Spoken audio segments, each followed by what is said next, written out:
You are listening to the Hiking Radio Network, where we talk the walk with shows by hikers, about hikers, for everybody.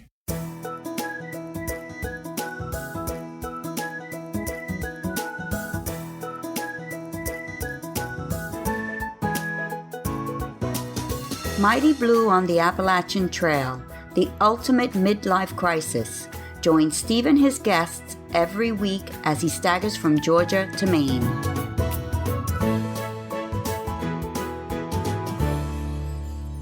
Hi everybody, and welcome to the first show of 2021. So, Happy New Year to you all. I don't know about you, but 2021 couldn't come soon enough, could it? Let's hope that most of us can get out into the woods at some time this year. It was tough for everybody last year, and although hiking and backpacking is just a hobby, for many people it's felt like a real loss for those who chose 2020 as their year for their thru-hike. So a new year is hopefully the start of a happier hiking season as people prepare for their hikes and head out into the woods and mountains in 2021.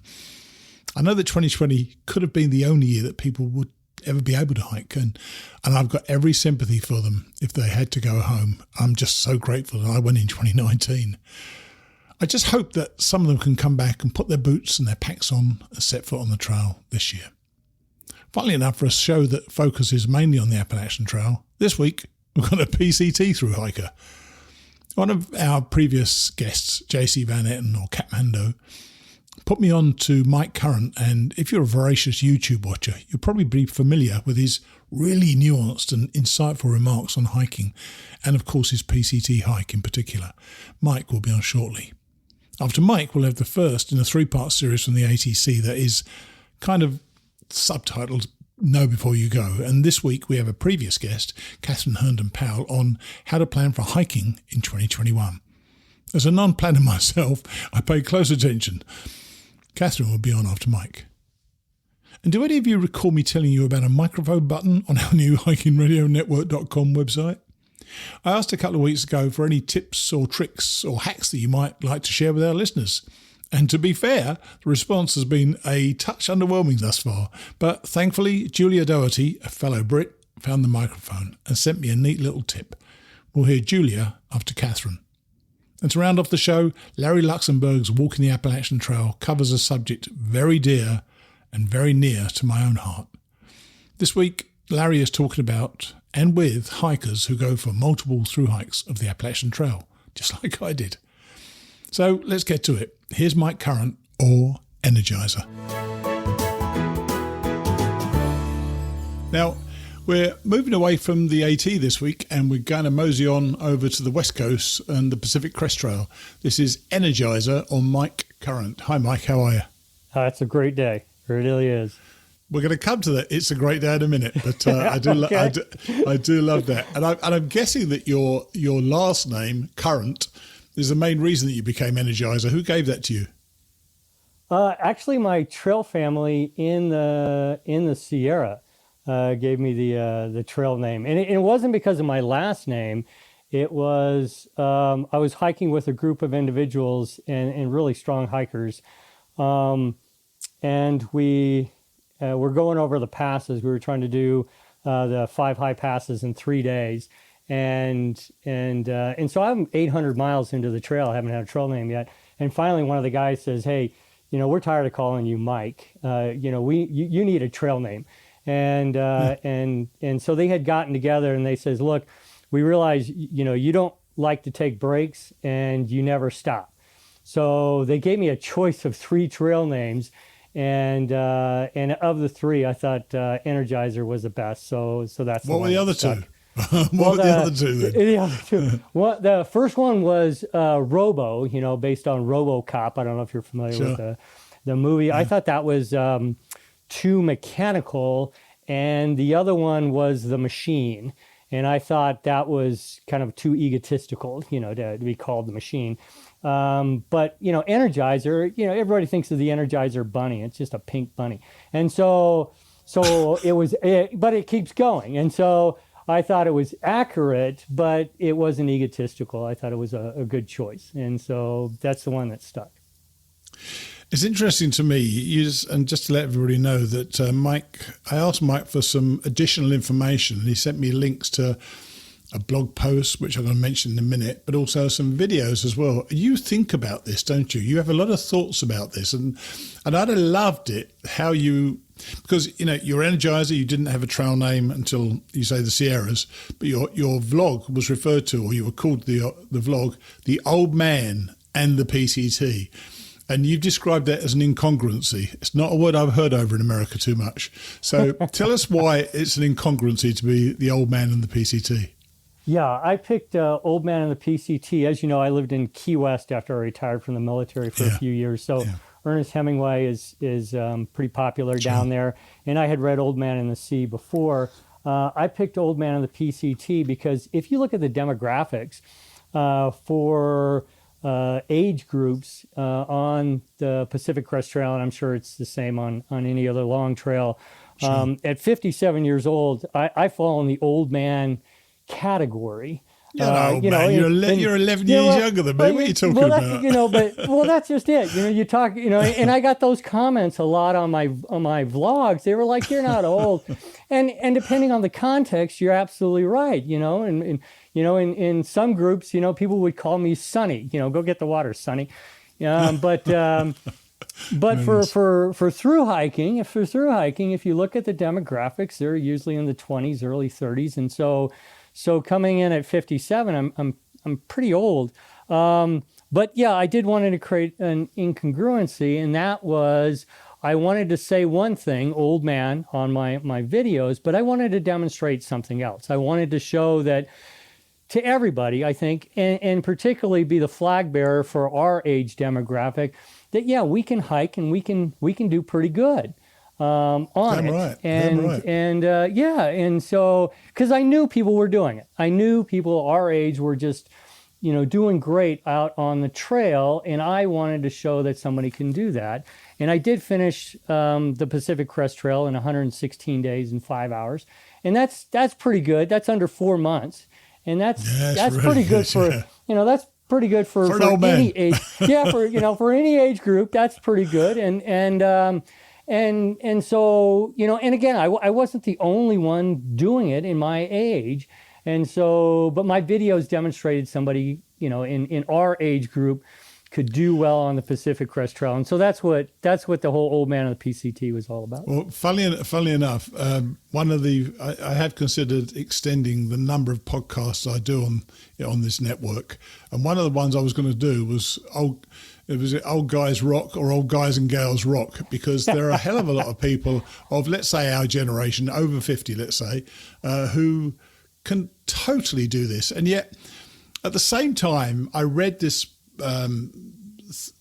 post you put together about how you trained for this, and you were saying you don't buy into the myth that we're all going to be the same after 3 weeks on the trail, and it's tougher for us older people to get prepared for the trail or get your legs, isn't it? Yeah, absolutely. I've been doing physical activities all my life. I used to do marathons and triathlons, and so I knew what it took to get ready for other physical events. And what I have noticed over the last, 30 years is, it takes the body longer to get ready for an event. I can't ramp up as rapidly as I used to. And then during that ramp up period, I'm more susceptible to injury, so I got to be real careful. I've realized that. And then if I am to get injured, it takes longer to heal. The body just doesn't recover. We don't have the same resiliency, the same constitution that younger people, if they're in their early 20s and they start off at, the southern terminus on the PCT, their bodies can adapt a lot easier than we can in the older age groups. So to me, we just need to come more prepared to the trail than somebody else that's younger. Well, and I will come back to this in a minute. My listeners do know I did absolutely zero preparation, but you're absolutely right. You don't recover. But anyway, before we come to that, I know you've been wanting to do this hike for a long time, haven't you? So literally as a kid, when you first heard of there being a PCT, you were quite interested in doing it, but you then had 30 years in the military. You got out 4 years ago in your early 50s, but the PCT wasn't what you were planning to do then, was it? You were going to be doing something else. Tell us about that. You know, it was kind of a series of events. When I retired from the military, my wife and I, we own a 42-foot blue water cruising sailboat, and we were supposed to get on the boat and go cruising in the Caribbean. That was the plan. And so the month or the few months I was just after retirement, I wound up injuring my shoulder really bad and working on the boat, getting it ready to cruise. And the doctor said, "Hey, Mike, you can't, we're going to fix you up, but it's going to take a year. But you're not going to be lifting sails. It would be dangerous." And so my wife and I, we put the boat up on the hard, and we bought a 32-foot Class A motorhome, and we went traveling around the country in that. It was just easier way to travel. Wound up moving to Key West and wound up opening a business down there. That was another thing on the bucket list was, hey, can I open a business? Could I run one? And we wound up doing that, and we did that for 3 years. It was a lot, and it was just a diversion. It was like, hey, this is kind of neat. Let's try this, and it was successful. We did great down in Key West, had a lot of fun, but family wasn't there, and so eventually we decided, hey, do we keep going down this road, or do we go back to the things that we wanted to do? One was cruising on our boat, one was being with family and traveling, and so. So we moved to Reno, where our family was, and then that's when the PCT came back up. Going down the PCT. It had been on my bucket list for 35 years, and it was time to tackle that one. Well, the irony of ironies, of course, had you not had the injury and you'd gone on your boat instead, you perhaps would have tried the PCT a little bit earlier, but you chose 2020 as your PCT year. And obviously COVID happened. So what did you do? You decided to go, I presume, sometime last year, in 2019, and you started to prepare for it. Then COVID happened. So what were you intending to do, and when were you intending to start? Yeah. So I mean, you hit it. Life kind of throws you challenges and opportunities, and we've seen that since I've retired. Well, all through my military career as well, but since I've retired, it's just been interesting how life has kind of thrown us different directions. But last August, September 2019, that's when I announced to my family, hey, it's time for me to do the Pacific Crest Trail. And so I started training for it. And that was long before, we even knew what COVID was. And I, like everybody else, applied for my PCT permit in late October of 2019. Right. And my original start date was the 27th of March. That's the day I was able to get, I was trying for very early April, sure. but that's the one I got. And I was real happy. This was going to be it. And then, of course, as it drew closer, I mean, I was under 2 weeks from going, COVID started to become a real concern, particularly in California with Governor Newsom. And he started shutting everything down about the 18th of March. And sure. that's when I made the decision to delay my PCT, getting on the trail, and to see what was going to happen, to see how all this was going to pan out, how it was going to affect my family, how was it going to affect the trail, all that sort of thing. And so I delayed about a month and a half before I actually did decide to get on the trail. All right. So I'm going to come back to that in a minute as well. But one thing that we didn't actually talk about, but you mentioned earlier on, was when we first spoke before, was the incredibly disciplined approach that you took to training for the PCT. Share that with the listeners, because it was really quite a detailed approach you took. I mean, you really put yourself through it miles-wise, didn't you? Yes, yeah, I did. Like I said, I had trained for other athletic events in my life. So I approached this one just as I would approach going for a marathon or a triathlon or something like that. And I was in good shape. I was in good shape before I got, I started training for the PCT. In fact, when we were living in Key West, one of my favorite running routes was run around the island. It's about a half marathon, it just, hey, let's go. And it's just a beautiful way to spend a Sunday morning. Yeah. But when I started training for the PCT, I hadn't put on a rucksack for years, and so I put one on and walked around for maybe an hour or two, and my knees were screaming. And that's when I realized, I was not in shape for this, but that was okay. I had 7-8 months. I could do this. And so I slowly started integrating rucksack marches, just walking around on trails and dirt roads, into my training plan with my running. And slowly the ruck marches, the walking overlapped, and then just took over my running to where I wasn't running anymore. I was just strictly doing miles on trail.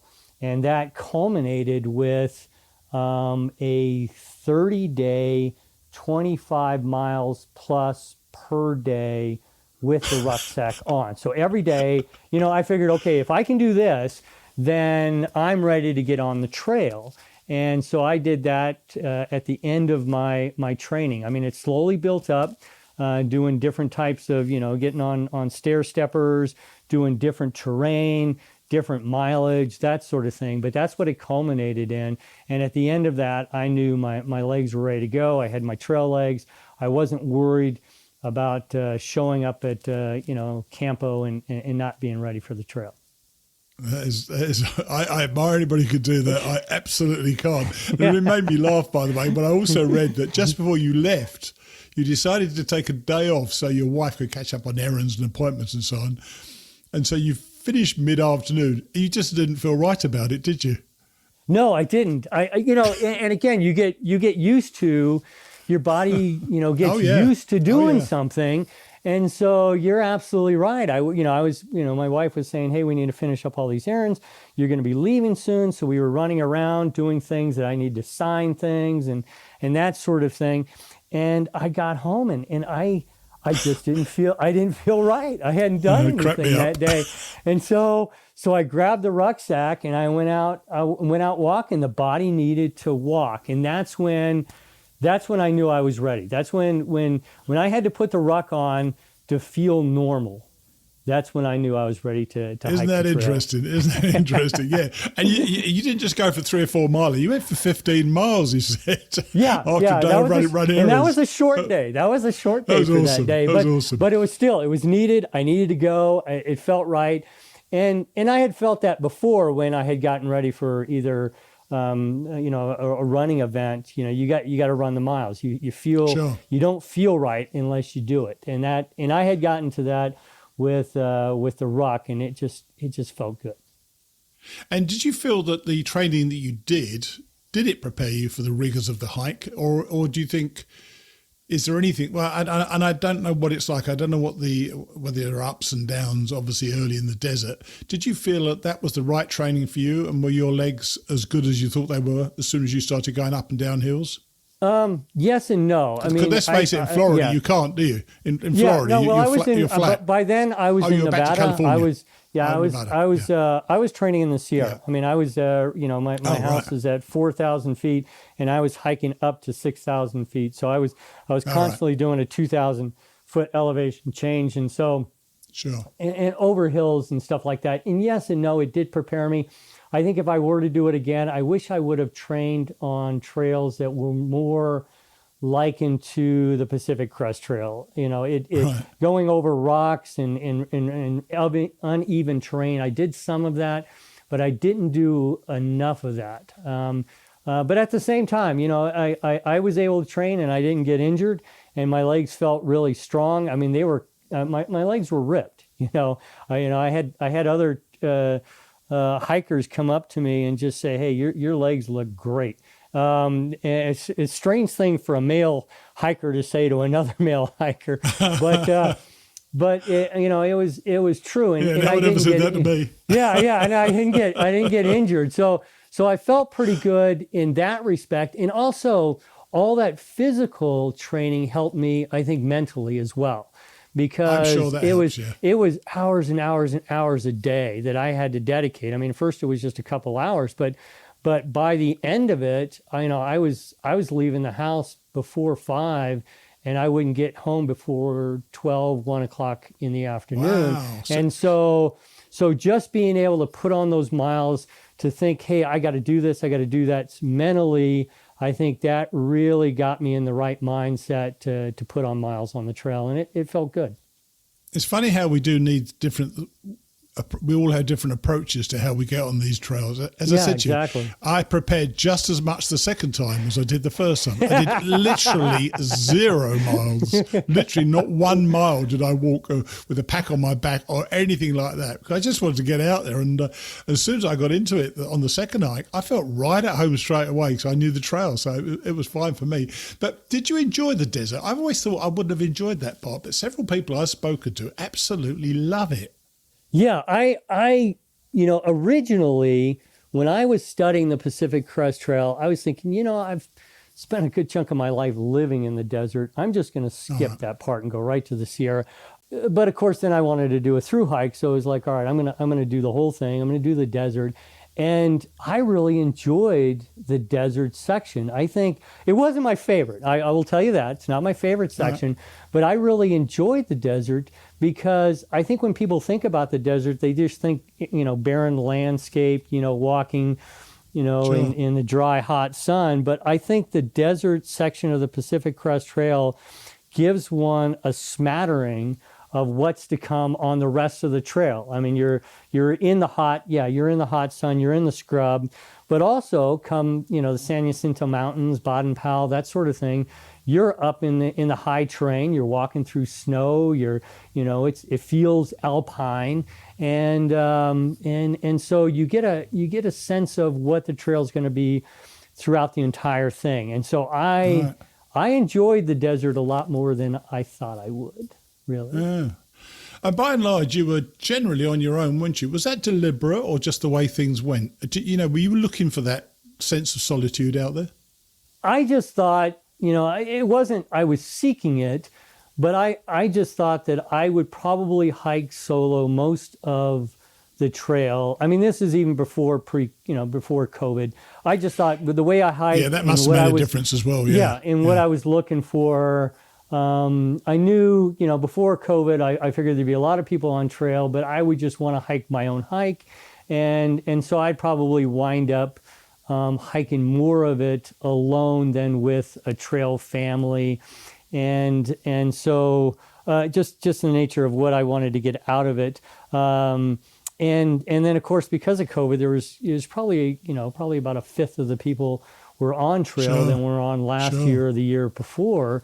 And so there wasn't that many trail families. In fact, I was thinking about it, and I knew of only 4 trail families that were of any significance, that lasted for any length of time throughout the entire thing. Mainly people were hiking solo or hiking in couples. And that's what was on the trail. Didn't you go through the Sierras with some people, though? Yeah, I did for a few days. And was that safety in numbers? Was that safety in numbers, or it just so happened that way? And it wasn't planned. It was not planned. Typically people get together in Kennedy Meadows. If they haven't formed a trail family, by Kennedy Meadows South, they kind of group together. I was offered to join a trail family when I was in Kennedy Meadows. But as quickly as it was offered, they all decided to take another day and take another 0, and I wasn't going to do that. And so off I went. And a few miles outside of Kennedy Meadows South, I linked up with a couple, 4 other hikers. And 3 of them I knew previously on the trail. I had run into them, and we just happened, serendipity. They had gotten together for that reason. Hey, let's go through the Sierra because of safety in numbers, and it made sense to me. And so I joined them. At least initially, we hiked together, and then over time we split up. And it was pretty much after the end of the 5 high passes. That trail family had come to an end, maybe 5, 7 days. Those high passes, you share some of the videos that go over Forester Pass and Muir Pass in the snow, and they all look pretty damn scary. But my gosh, what about Selden Pass when you're up there and a storm hit you? Oh my gosh, I wouldn't have enjoyed that. I didn't even enjoy the video, so I wouldn't have enjoyed being up there. I can quite assure you. Tell us about going over Selden Pass. Well, I hit two passes. One was where I hit storms. One was in Yosemite. And snow started coming down. In fact, hail started coming down, and the lightning was all around me. I mean, I could feel it in the trees. I could feel it in the trees, and so that was scary. That was really scary. And fortunately, I hit it right when the trail was going down. So I went down to the valley, 2,000 feet below, and it felt safe. And then the second time, and I think that's the one you're talking about. I was slowly walking up into the mountains, and normally on the Pacific Crest Trail, you get up into a pass and then you quickly go down. Right. But in this area, it stayed at 11,000 feet for a good section, the 5 miles you're talking about. That's the one. It stayed up there. And it didn't look good at all. And I kept looking at it from the distance. I kept going up and up and up, and I'm looking at it from the distance, and it looked like it was going to happen, but you never know. I mean, you see the clouds form and then they dissipate and that sort of thing. And I didn't want to stop. I was so hungry. I was out of food, and I was trying to make it to Kennedy Meadows North for breakfast the next day. I had this. In my vision, I wanted pancakes. Of course, yeah. And you're so always thinking about pancakes. That's all and that eggs. was going on in my head was I wanted some pancakes. Right. And so I'm going up higher and higher and higher, and I kept rationalizing with myself, it was going to be okay, it was going to be okay, it was going to be okay. And then until it wasn't okay. It's like, oh God. And but I had no choice. I had to keep going. Yeah, and so I'm walking along. The lightning is everywhere. The thunder's everywhere. The rain is coming down. It's not bad rain, but you can just feel the electricity. And then I came across 3 other hikers, great people, break time, snacks or sticks, and Skipper. And they were huddled down in this little valley. And I was walking along, and I saw them. And supposedly one of them, Sticks, had a ice axe, and it was humming from the electricity in the air. And so they had thrown it, a few hundred feet away because they didn't want it to get zapped by it. And they were waiting out the storm. And I guess at the time that I had walked by, they were debating on what they were going to do because they were starting to get hypothermic. And they saw me walk by, and they thought that I actually knew what I was doing. And I didn't. Again, I was focused in on pancakes. Yeah, you actually said the video. You said the video. They made the incorrect decision that you knew what you were doing. They did. They were telling me that. Later on, I just walked by and I says, "Hey, you guys okay?" And they were like, "Yeah, we're all right." And I says, "Well, okay, I got to go." And so I just keep going down the trail. And I guess they were like hitting each other, going, "God, look at this guy! He's just walking down the trail. So let's follow him." And again, they were getting pretty cold at that time, so they started to follow me. And it's just coming down, and we're all bundled up, and I could see him behind me following me, and we were running. I mean, we were just. I'd never moved that fast on a trail. And even Skipper, I could tell by the build. I couldn't see who she was, but I could just tell by the build. She was a woman, and she was just flying down the trail behind me. And I was thinking, man, this lady can move, because I was moving. I was not happy about the situation. And so we run down the 5 miles down to Highway 108. And finally, okay, we're off the area, and I had not accepted a ride till that point. So I just started hauling down the highway, heading west to Kennedy Meadows North. I figured, well, it was about 8 o'clock at night. I figured it would take me probably about 4 hours, 5 hours to walk the distance down there, and then I was going to be there by breakfast. And fortunately, those three had hitched a ride, unbelievably so, because it was so late at night, unbelievably so.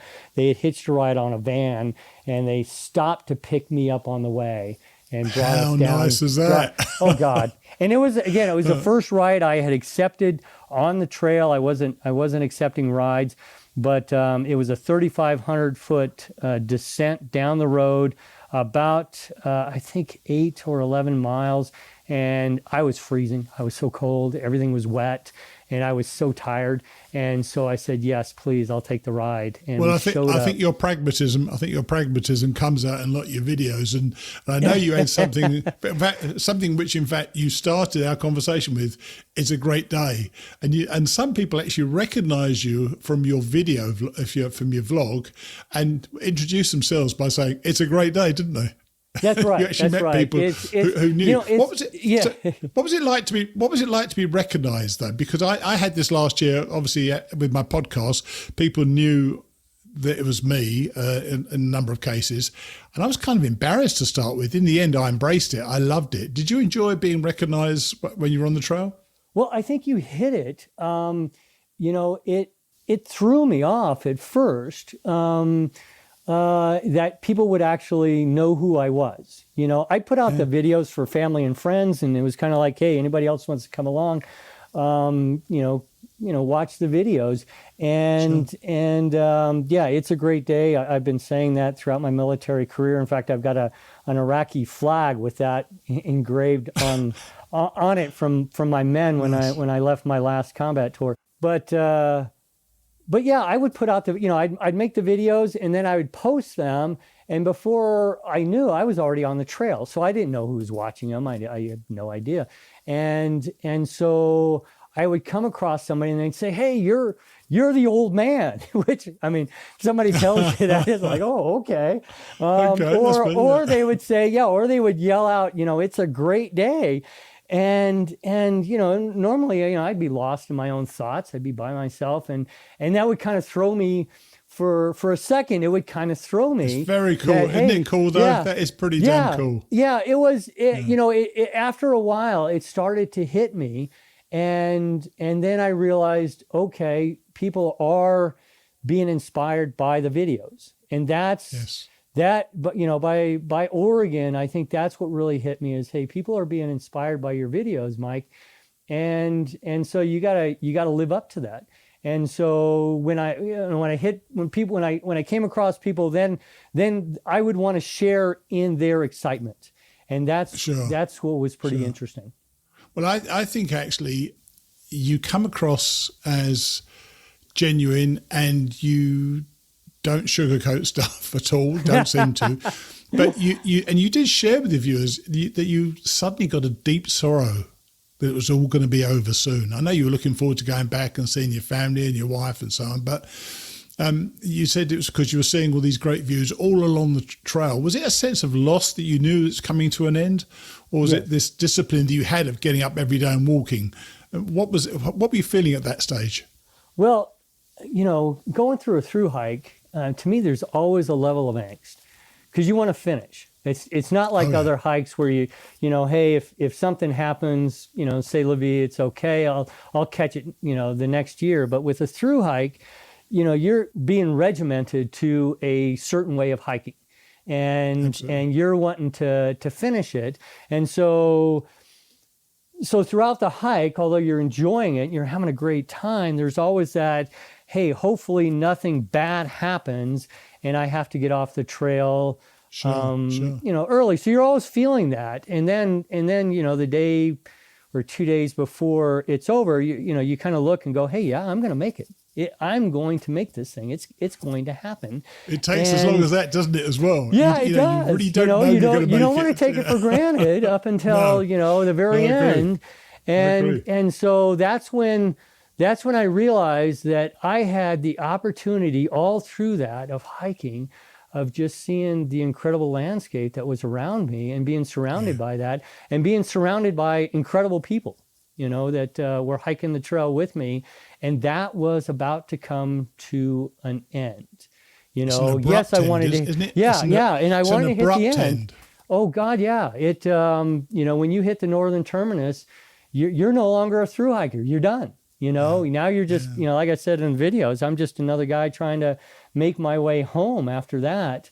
And it was finished. And I had that, it afforded the opportunity to do so much in such a short period of time was just absolutely incredible. And it was coming to an end. It was less about the regiment. It was less about, hey, I'm not going to get up tomorrow and hike. In fact, there was, I think everybody's enjoying not doing that for a little bit. But it was being able to be out there, to be able to enjoy the views, to be able to breathe that crisp air, and to walk with other people that are sharing in the experience.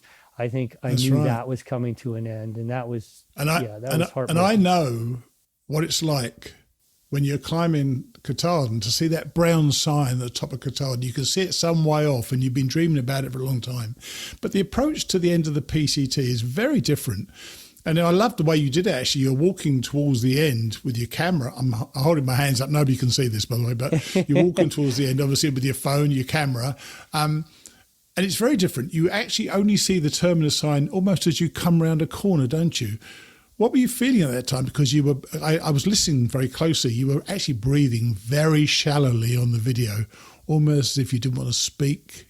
Maybe it was an emotion, but you must have come around the corner and there was that sign. There were people sitting there, but suddenly it was all over. What were you feeling at that moment when you saw that sign? Well, yeah. When I hit the northern terminus, the experience was much different than I had anticipated. I knew from hikers coming the other way that they said, hey, you're probably going to have the northern terminus to yourself. There's no more thru hikers in front of you. You're going to be. So I was looking forward to that. I was like, okay, this is it. And for the northern terminus, you can see the cut in the timberline where the border is. So you're getting closer, you're getting closer. And so and you're right. It's not like, you're reaching the top of a mountain, but you're getting closer to the border.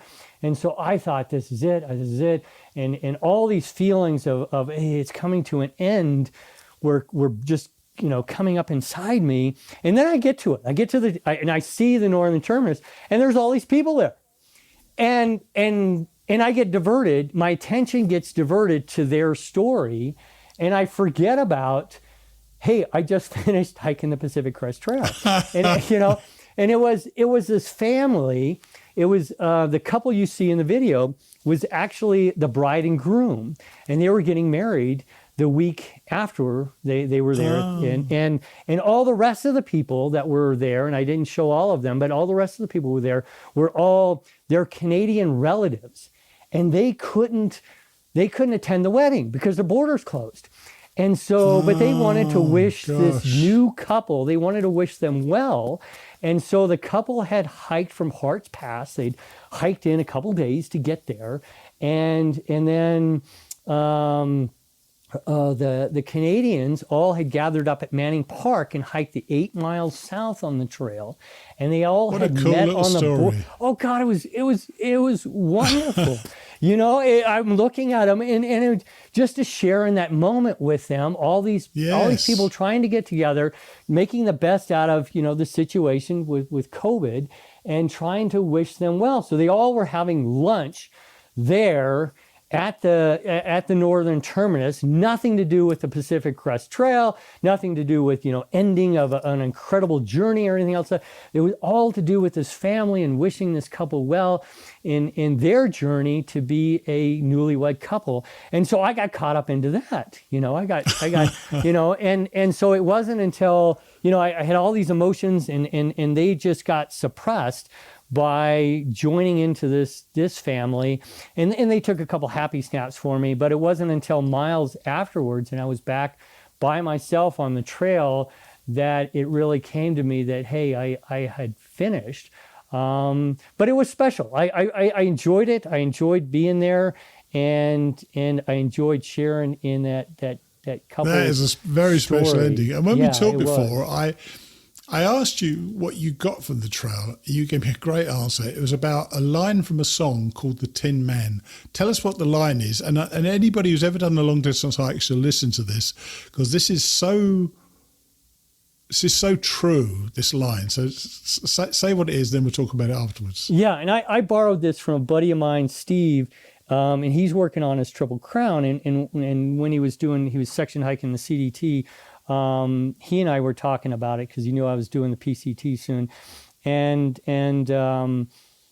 it's that the trail never gives you, anything you don't already have. And so the line from the song America, the Tin Man, is Oz never did give nothing to the Tin Man that he didn't already have.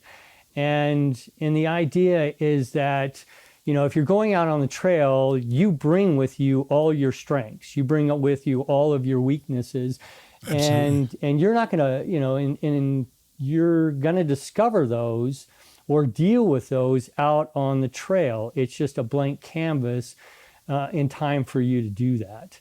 And so that's what I looked at the trail as, and I think some people that say, hey, all my problems are going to be solved by the trail. Well, no, they're not. It's just time for you to work through them in your head and, or discover strengths you don't have, or you didn't think you have, but they come out on the trail because you're challenged, and maybe you're challenged more than you've ever been before, and you discover those. I think your strengths and your weaknesses get magnified. I think, they come out and you can see them so clearly, and you have to cope with them, the good bits and the bad bits of your strengths and your weaknesses, don't you? Oh, gosh. And the trail will and the trail will test every part of those things as well. Yes. I knew my strengths. I knew, I had been challenged quite a bit throughout my military career, so I never felt I wouldn't make it to the end. But I think what really hit home for me was I did get injured. At one point my right knee really started to hurt, but that healed up, and then my left knee started to hurt, and it did not heal up, and I had to wear a knee brace from mid Oregon all the way to the end. And before that, I was just cooking along. I was doing great. My body was in great shape. I was feeling good. And then after that, I had to struggle to make the miles. And normally in a section of the Pacific Crest Trail, when people are up in their mileage, I couldn't go more than, I was still doing above 25 miles a day, but I couldn't push beyond that. And so for me, dealing with my body not being as well where I thought it should be, that was pretty. You feel like Superman. When it's going well, you feel like you're Superman on the trail, don't you? Yeah, you feel like nothing can touch you, and then suddenly it does. So, well, one of my listeners wrote to me and said to me that I should try to reach out to you. His name's Kathmandu. He did the AT. In 2019. So I really appreciate Kat reaching out, and thank you very much indeed for telling us your story, because it's been a fascinating conversation and I've really enjoyed it. Thanks so much. Oh, thank you for having me on, and please have other people on that hiked in 2020. My concern is that story is going to be lost. I don't think it is. You wrote that at the end of the email to me when you sent me those links. And I think this has been a special year, actually. I think it'll be remembered actually completely reverse as a special year for people to have hiked it, because you guys have faced something none of the rest of us have faced. You've missed some of the camaraderie in certain cases, but you've still made your own hike. And so I think it's just as special this year as other years. And I've had several people on already who've done 2020 hikes, and I'm really pleased that I have as well, because you've just had an amazing year yourself, and I think you're all to be commended for doing it. So I'm certainly not against it at all. Yeah, well, I think you hit it. It was an anomalous year. It was unusual, and I think the stories that come out are going to be really special. And so, thanks for having me on. Okay, buddy. Well, take it easy, okay? Yeah, absolutely. Cheers, then. Bye. Bye-bye. What an enthusiastic guy Mike is. And I can see why Kat wanted him on the show. He's thoughtful and insightful about hiking, and I think he brought something a little different to kick off our 2021 season. So, as I told you recently, ATC have extended their gig and will be playing the Mighty Blue Show through to March. I'm delighted, and judging from the emails I'm receiving, you're all getting a lot out of these sessions as well. With hiking season already open for some people, the next 3 weeks are going to be all about know before you go. And I should let you know, because I mentioned it in the interview, we had a few technical difficulties in this one, as well as an unavoidable delay the day before. But here's Kathryn Herndon-Powell. So this week, we're starting a series of 3 Know Before You Goes. And we've got a very familiar guest, Kathryn Herndon-Powell. Hi, Kathryn. How are you? Hey, how you doing? Not too bad. And this week, you're talking about, on Know Before You Go, how to plan for hiking in 2021. So 2021 is going to be their year for probably thousands of hikers. How differently do you think they should be planning from a normal year? I would say, you know, as much as everything it continues to evolve and change, and we're, of course, all very optimistic about the vaccine rolling out more widely, it's still going to be really, really different to hike in 2021 compared to a pre-COVID year. So what are the main things that a hiker will know? If for example, I went in 2019, and if I'm still thinking of going in 2021 actually. So how would I find it different? As how there's questions of how you would find it different, and then there's questions of things that might be, you know, prudent and smart to do. The difference being that I'm not smart, by the way. But okay, you carry on. We'll brush and put aside that. Yeah. So you know, you want to be ready for anything, right? Because we can't guarantee there won't be more closures again like last year, or you know, just that the virus, it's on a surge at the moment, and it's not going down anytime soon, most likely. There's that scary new extra contagious strain of it that just came out. Sure. So with the future being uncertain, I think, you know, just the way that you are careful to protect yourself and protect others anytime you go to the grocery store, you're going to have, you know, that much greater of a number of logistics to think through when you're on a hike next year. This year. Sorry, it's 2021 already, isn't it? Yes, we are in 2021, yeah. Well, funnily enough, I was thinking earlier on that if maybe sometime in April, maybe May, when most of people of my generation, 65-year-olds, 65 pluses have been inoculated, there might be a whole load of older people going on the trail. So you never know how that can be. So are you seeing an increase for 2021 on AT camp, particularly with flip-floppers, or do you think there's going to be a bit of a push for more and more hikers this year? You know, I should have tried to get some up-to-date numbers from the AT camp registrations for you. I've just come back from holiday break, so I haven't looked that up. And mending a busted toilet from yesterday, apparently. Oh yeah, thanks for bringing that up. Yeah, it's been a rough re-entry working from home with my kid at home. All right. And all that stuff. Okay. Sorry, yeah, we'll gloss across past that.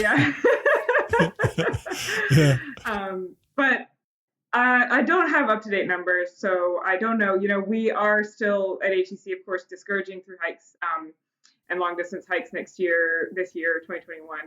And, you know, not saying that it's a safe thing to do yet, but we do know that people are going to hike anyway. So we're, you know, asking folks to register their hikes on AT Camp, whether or not they're doing a long-distance hike. In the past, we really only used that platform primarily for thru-hikers who were starting it in Pulla Falls or Harper's Ferry or Katahdin, and asking them to, you know, register their start date. Now we're asking everybody to use it, even if you're doing a flip-flop, even from a random spot, you know, in the middle of the trail, or if you're doing a section hike. I didn't realize that. Even just out for an overnight in a busy place like McAfee or Mount Rogers, we'd love for more folks to be registering their plans on AT Camp, because then the more people use it, the more useful it becomes as a planning tool. And I didn't realize that. So for those who don't know about AT Camp, this was a way for me when I went in 2019 to work out when there will be a lot of starters And so to avoid, I think I still remember March the 1st, it was already at 50 starters back when I went in 2019. So how is it being used differently this time? And can people still plan their start date around what's on AT Camp? Yeah, it's the same idea. It's just that in the past, we were really laser focused on northbound thru hikers, who tend to clump up around those dates like March 1st.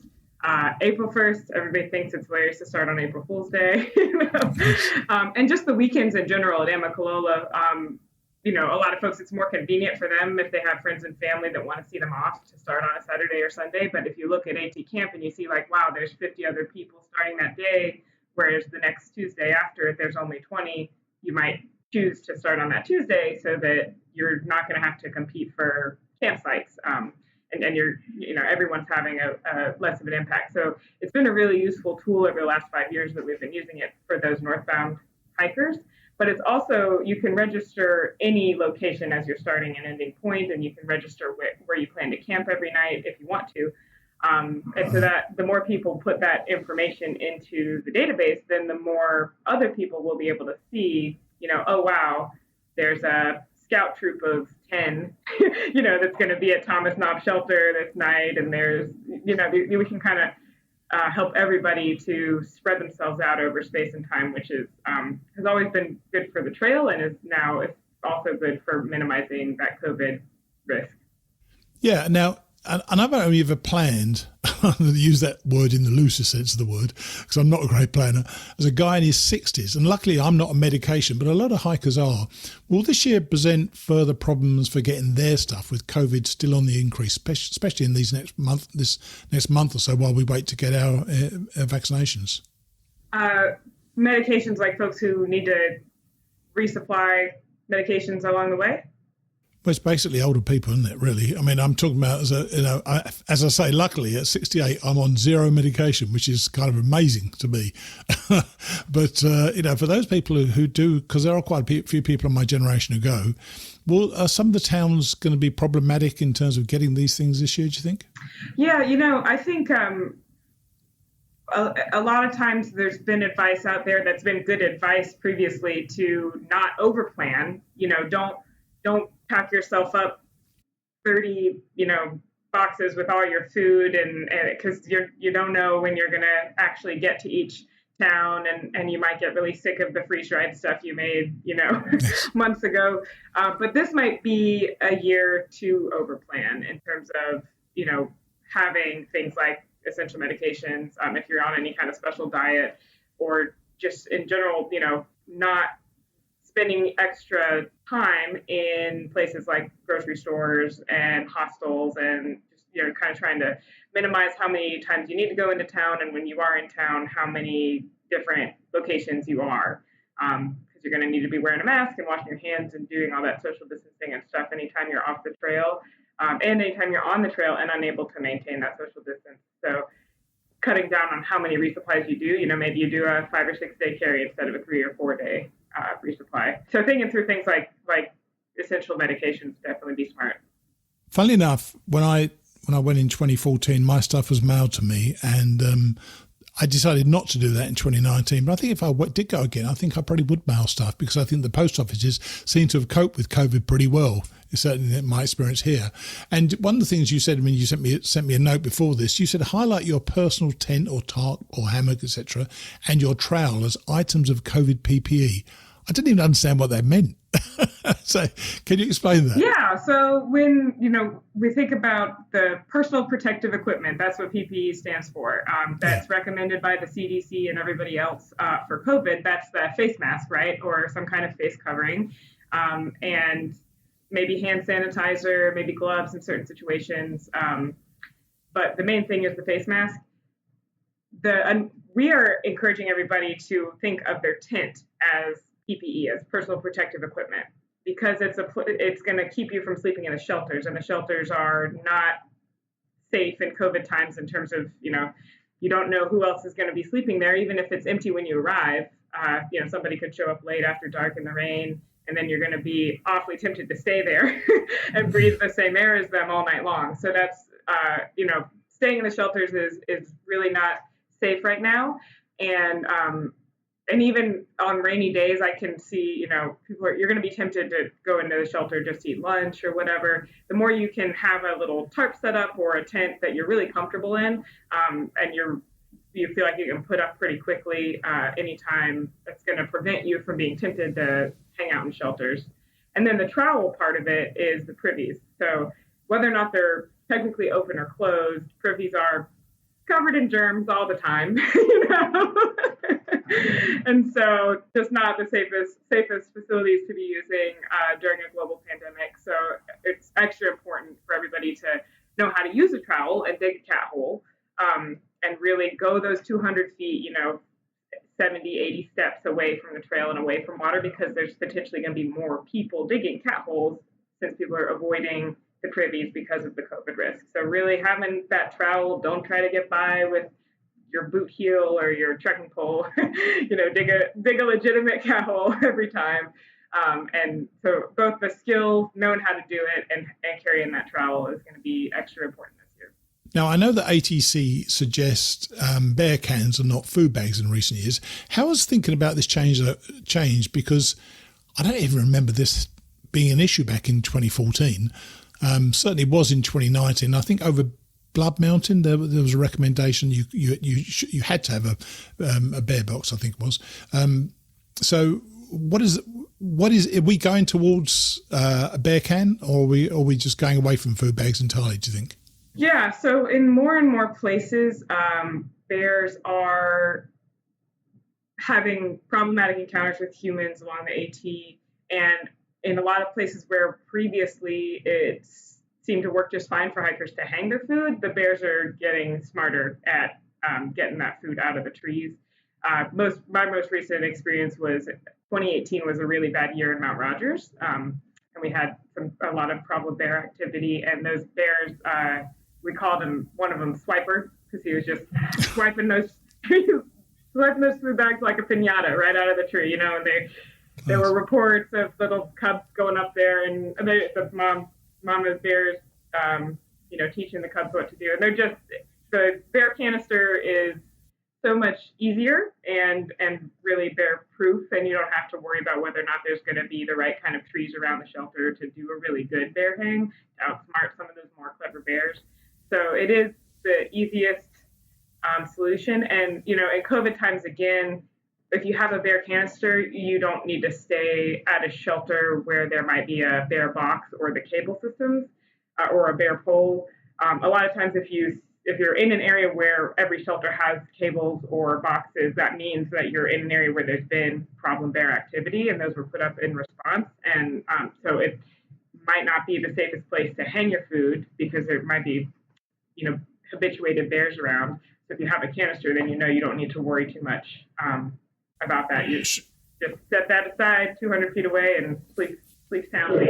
Yeah, I understand that, but and I don't want this to descend into an ad for Ursac, but I know I saw a lot of Ursacs last year. Are they a good alternative? And once again, you don't want to get sued, nor do I, by Ursac. But is there a thought on those as a good alternative to bear bags and bear canisters? Yeah, I mean, I understand the appeal, because it's lighter and it folds down. Bear can, is just like bulky in your pack, no matter whether it's full or empty. And some models of Ursacs have been tested and approved by the Interagency Council on Grizzly Bears. I worry about Ursacs a little bit personally, just because of our experience in Mount Rogers 2 years ago. We had a few Ursacs that the bears breached because they had been hung like a regular food bag, and that's not how they're designed to be used. They're supposed to be tied down lower, and you have to know the knots. There's just a lot more room for user error on the Ursacs. And then also your food, if a bear gets to your Ursac, the food gets destroyed. The bear can't get the food out, but it can really mash it all up and, maybe squeeze the peanut butter out of the top or something like that. So then you don't really have food that you can eat. You're still going to have to go resupply, but you've at least protected the bear from getting that food reward. So I think it's not, personally, I prefer the bear canister. It's like totally kind of foolproof, more or less, for the user. but I can understand why folks might prefer the Ursac. And I think we mentioned this last time, your hiker resource library and your weekly info sessions. We should be highlighting those, and that gives most of this information in there, doesn't it? Yeah, we've. And what are you focusing on there particularly? Are these the issues you're focusing on in the resource library? Yeah, these are some of the main things, but we tried to make it pretty comprehensive because we've always had a lot of good information on our website, but we wanted to really kind of collect it all in one place so that whatever you're trying to figure out, whether it's your pack weight or your COVID specific concerns, general safety concerns, all that stuff would be all in one place on our website, and to highlight it because, again, we really want folks to take a few extra steps to be extra prepared this year. Yeah. And so what's a successful year for 2021? What would you see was a successful year for hiking the Appalachian Trail? Just not getting into not catching COVID. You're basically trying to avoid COVID on the trail, aren't you? Yeah, I think for an individual hiker, obviously it would be staying safe and staying healthy, and hopefully not just staying healthy personally, but not having a bunch of COVID scares. I even just mostly staying home and everything. I know I've had all kinds of the second party, third party, wait, somebody tested positive and I saw somebody who saw that person 2 days ago, and it gets so hard to figure out when you should and shouldn't be quarantining and isolating, even when you have a home to come to and a safe place to hunker down in. So I can imagine that it's just those decisions are going to be even harder when you're living in the backcountry. If you hear that somebody that you saw tested positive and has symptoms, you saw them 2 days ago, what do you do then? So I think a successful season would be getting all the way, getting the whole trail hiked and not getting sick and not having a whole bunch of, but did I potentially, expose somebody else, or was I asymptomatic, all that stuff. So I hope everyone will be as safe as possible, and the more folks are all committing to that kind of shared standard of safety. I really think that this will be a retrospective year. I think when the year's over, we'll know how we've done, and I think that's kind of sad in its own way. But we're going again once more for the second straight year into uncharted territory. So I thank you for the help and the advice. I think it is all valuable to listen to. I just hope that people don't get too bent out of shape about overcomplicating their hike. Just do sensible, don't do stupid things, really, is as good advice as any when you're on the trail, because doing stupid things tends to get you injured, get you ill, and affects the people around you as well. So I thank you for coming on the show, and appreciate you putting up with the technical cock-up that I made earlier on today with this call. Sure thing.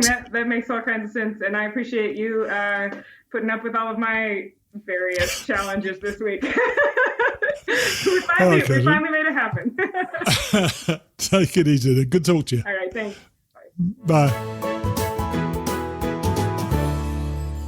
I should have pointed out that Kathryn is Director for Education and Outreach, and I think an excellent resource for the Conservancy. I had the great pleasure of meeting her on our Woods Hole weekend when she went through Leave No Trace in great detail. Let me tell you, there's a lot more to it than you might think. Funnily enough, she was Jester's guest on Jester Section Hiker last week on that very subject. So if you'd like to know more about Leave No Trace, Kathryn does a terrific job with Jester on the show. As always, you can find that podcast and all our other podcasts on hikingradionetwork.com. And now, a kind of tip of the week. As I mentioned earlier, Julia Doherty managed to find the microphone on her website and used it to introduce me and you to a neat solution for all you hiking journalers out there. Here is Julia.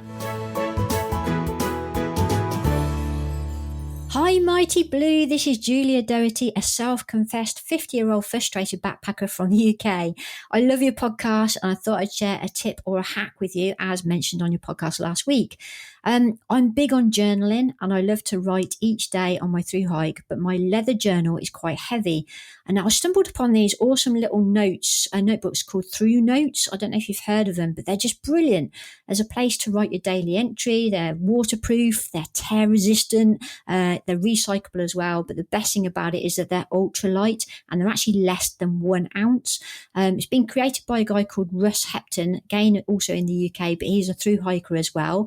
And you've got areas for things like trail angel details and tramily details as well. I just love it. I love the design of it. So I just thought I'd share that with you. Anyway, if you want to lose weight off your pack, then have a look at Thru Notes.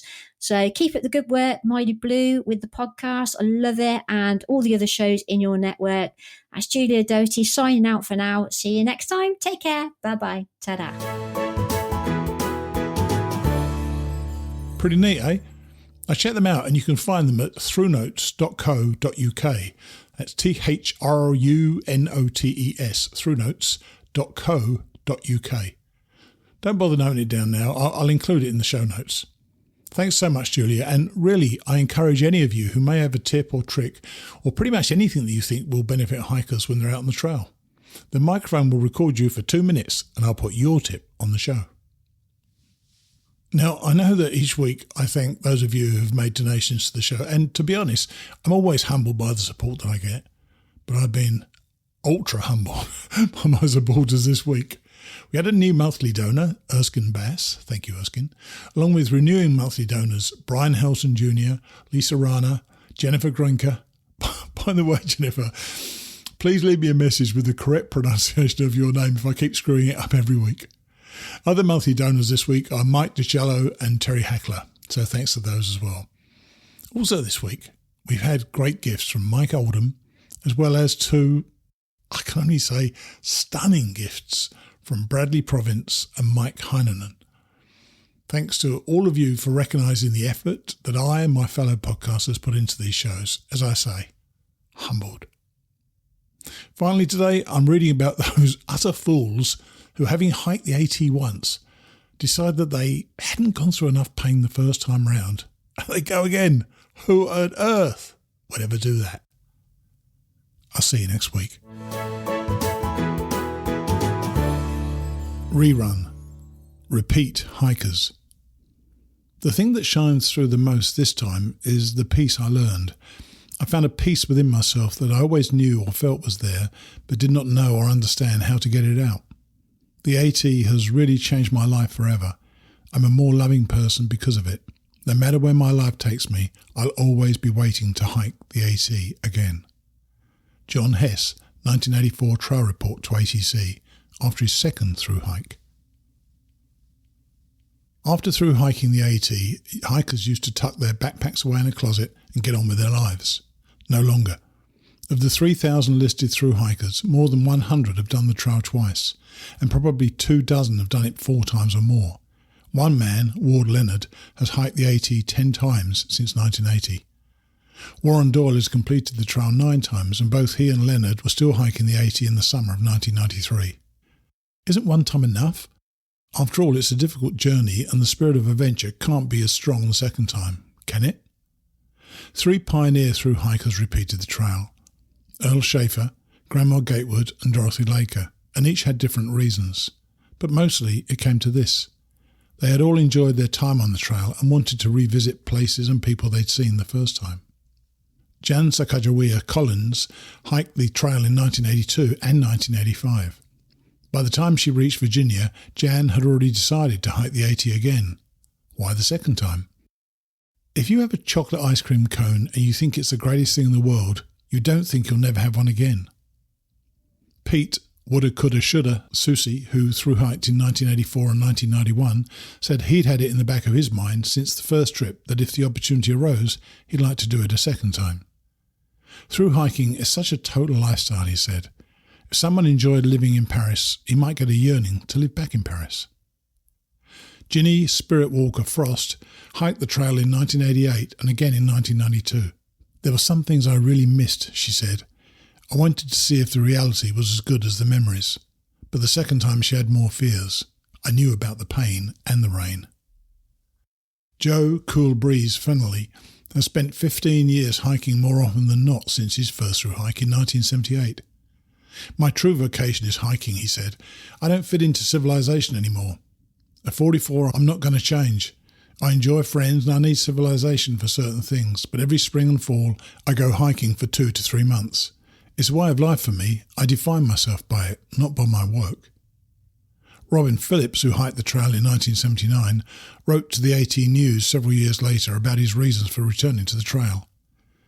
Even a thru-hiker has barely scratched the surface of what the trail offers.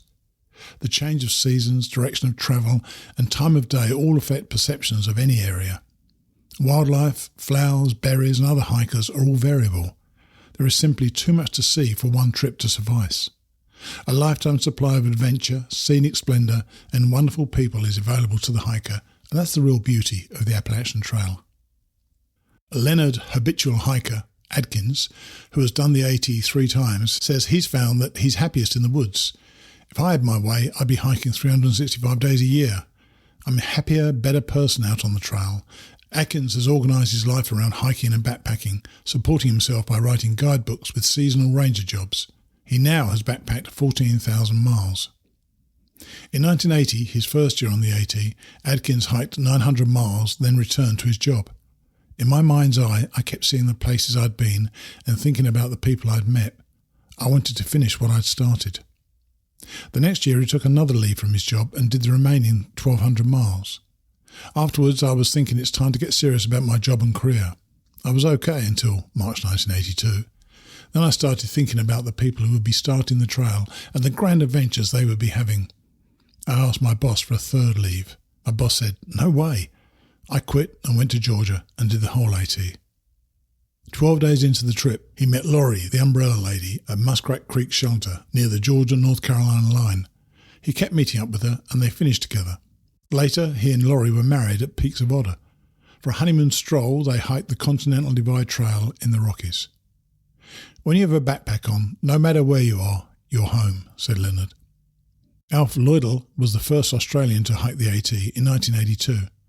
A resident of Tasmania for much of his adult life, Alf grew up in New York City, a few blocks from Roger Brickner, but moved to Australia as a young man. A magazine article rekindled youthful memories and brought him back to the AT. He attempted his third thru-hike in 1993. In Pennsylvania, however, a mysterious illness drove him off the trail. He enjoys the changing of the seasons, seeing the animals early and late in the day, and swimming in the lakes in Maine with the loons singing. Since Alf started, other Australians have followed in his footsteps. Most repeat hikers find that at some point they burn out or lose their desire to do a thru-hike.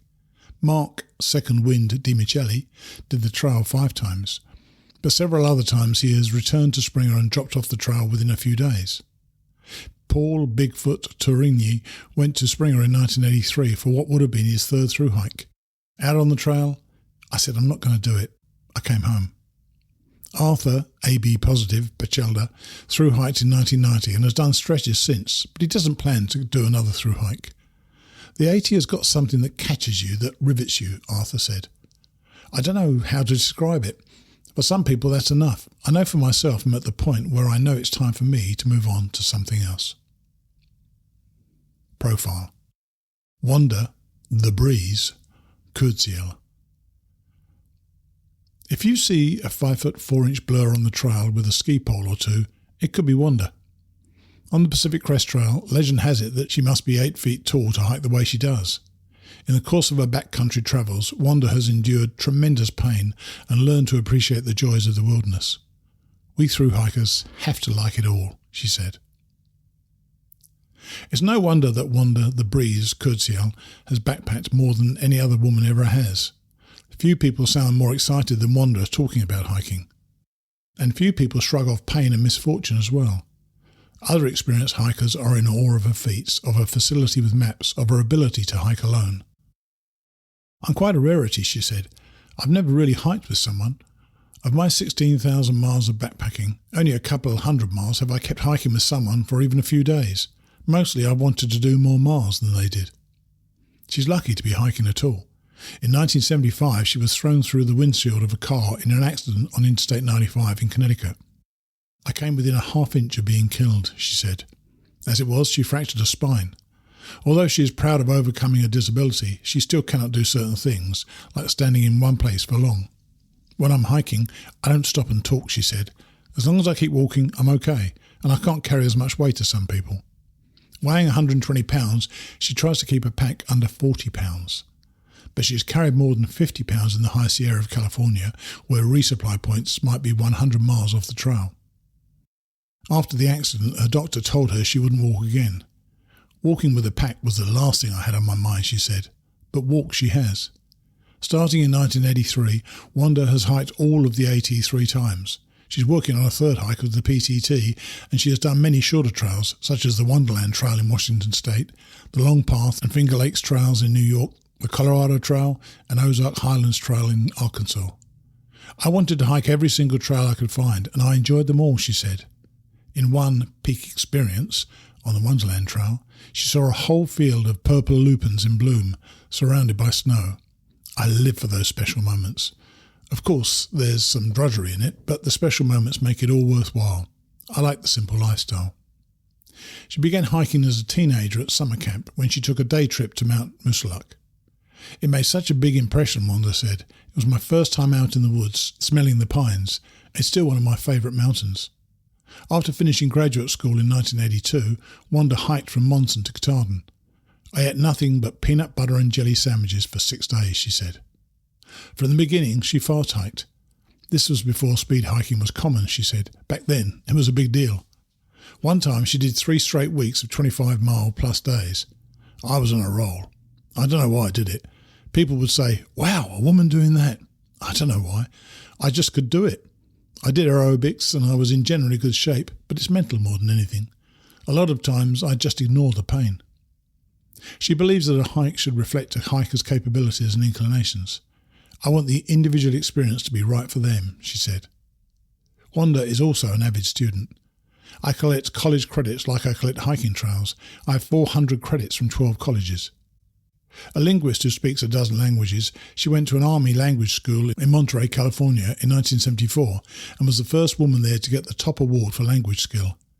She's continued studying Slavic languages, including Russian, Serbo-Croatian and Polish. During a hike, I always carry a book in a foreign language and make time each day to read a chapter. I would not go to a grocery store without a book. You never know when you can have time to read. Mostly she prefers good classical fiction. Her 1975 car wreck destroyed her worldly ambition. I've had little jobs since then, but the pursuit of money or career does not interest me. I'm cursed with a high IQ, but not the ability to do much with it. Why spend so much time in the woods? The gentler lifestyle, she said. I turned down a Fulbright scholarship to Russia for the AT the year after I got my master's. I didn't stop backpacking as some people do after they accomplish their goal. I somehow kept going. On my hikes, I get enough confidence and strength to come back to society. I love the simplicity. You have just what you need. I don't need a lot of money. It's unusual for a woman to get into this lifestyle. We are at a different place every night. After I got off the trail in 1983, it was a failure to find a place in society and a desire to see the Western trails that brought me back out. I had sent my name to a dozen colleges to teach Russian without success. If I had gotten a position, it might have changed my life. Instead, I thought, spring's here, and I don't have a commitment. I was a substitute teacher and could leave when I wanted. Sometimes I hiked till November. Now I take classes from September to May, so it limits my season. In 1986, I did my second AT. I wanted to see it without the standard crowds, see things at different seasons, see the relocations, see the views that had been socked in. She flip-flopped to avoid crowds. There weren't too many backpackers. I liked it, she said. Throughout her hiking career, Wanda has had to deal with adversity. On my first AT hike, my toes got infected just outside of Damascus. My toenails got ingrown. I had to have surgery that winter. I did half the Pacific Crest Trail to Canada, but I had to go out late in the season because I waited for my toes to heal. Then all of my gear was stolen. I just wouldn't give up. In Southern California, they called me the stubborn one. In 1986, I had Lyme disease and liver disease. I had to come back for my liver scans every few months. I hiked through a lot. I also had major depression, but as long as I was in motion, I felt better. Pumping out endorphins while walking made me feel better. Is she afraid of hiking alone? I like the night noises. I haven't been afraid of animals, just strange people. A man came to a shelter with a gun on my third AT hike in 1987. He left and came back several hours later. Meanwhile, 3 guys had showed up. I probably wouldn't have stayed if the other hikers hadn't come so soon. I met other weird guys. I found talking firmly kept them in check. I'm shy, but I've come out of my shell in the last few years. One time on the trail, I met a guy who growled, and I growled right back. I'd hiked on the AT and then on the PCT with a guy I had trusted, but once he was smoking dope and tried to choke me. It hurt enough that I had to go to the hospital. I got some therapy and did the same stretch of the PCT again to overcome it. He was a Vietnam veteran suffering post-traumatic stress disorder. I feel for him. Wanda believes that hiking is therapeutic for some people with serious mental problems. Hiking helps them in some way, she said. But the trail can't heal everybody. There's a point of diminishing returns. I might have reached that too. Now I have a balance in my life. In her first relationship, after so many miles, her boyfriend put a lot of pressure on her to stop hiking. For 1 year I was in bad shape, she said. In 1991 I came within a week of being married. I ended up going into the Grand Canyon on what would have been my wedding day. A part of me was relieved I'd lost who I was. Then she met and married another man. He day hikes but doesn't backpack. My husband got me back into hiking, Wanda said. He got out the maps and encouraged me to hike. In the summer of 1993, she was planning to do the rest of the Finger Lakes Trail, then go to Russia to study language for a month. Her master's degree is in Russian, followed by a month hiking the Colorado Trail. She's also working on a third PCT trek and is planning to hike in Oregon and the High Sierra. Now I'm hiking a month at a time, not all summer, she said. Like most backpackers, Wanda has difficulty describing what she thinks about during those long hours alone on the trail.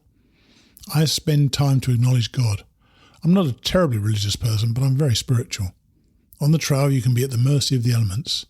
It humbles me and uplifts me at the same time. I also think a lot of mundane thoughts. Can I afford a little itty-bitty snack now? I play word games. She's had good luck and some unique encounters with animals. Once she woke up nose to nose with a bear. I've had deer walk right along with me. I walked with a mountain lion. He could sense I wouldn't harm him. Another time I woke where elk were mating. The trail and hikers have changed in the years Wanda has been hiking. Now so much money has been spent along the trail, she said. I never went to any motels or ate in restaurants. I believe that if you go there with any money, you're not accessing the complete wilderness experience. That's not what I wanted. I didn't care what I ate. I did lose a lot of weight my first hike. I got down to 112 pounds. I carry more food now and treat myself better. I have a great metabolism. My mind retains calories. Guys get ravenously hungry. I've even seen someone on the PCT eat a quart of mayonnaise. He was a skeleton. Women have an advantage over men in retaining calories. Despite a vast backpacking experience, Wanda still finds it difficult to adjust to the trail each year.